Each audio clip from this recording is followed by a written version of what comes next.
Hello, I'm John Ronson. I am the author of The Men Who Stare at Goats. The Men Who Stare at Goats is a book about how in the early 1980s the US military was secretly trying to train soldiers in the paranormal arts, like trying to walk through walls and become invisible, which eventually they downgraded to trying to find a way of not being seen, like camouflage. Tried to kill goats just by staring at them. These are kind of rather sweet-natured ideas that eventually mutated over the years into something darker, I think, that lives on today in Iraq and Afghanistan. But it's a funny book about these things. They tried a number of different goat staring experiments. At one point they had 30 goats in a room, and they put numbers on the goats 1 to 30, and they were all staring at goat number 16, and goat number 17 apparently fell over, which I guess is collateral damage. And The goats were in a kind of shaky medical condition anyway, because they were like lab goats that had been shot, first and then nursed back to health. So I think you should probably assume that if any goat did fall over during the staring experiment, it was either out of a pre-existing medical condition or possibly boredom.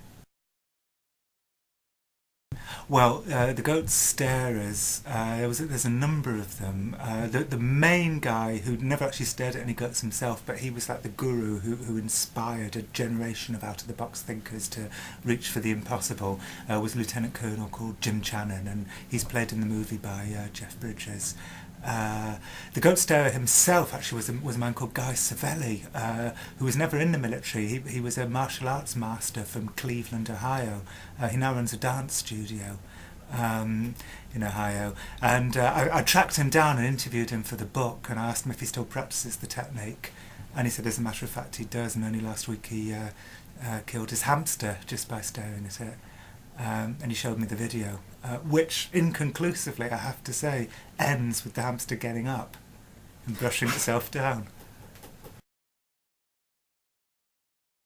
The film is very warm-hearted and sweet-natured. It's very nice about the people who were doing these mad experiments in the 80s. George Clooney plays the best of the best, the best psychic soldier there was.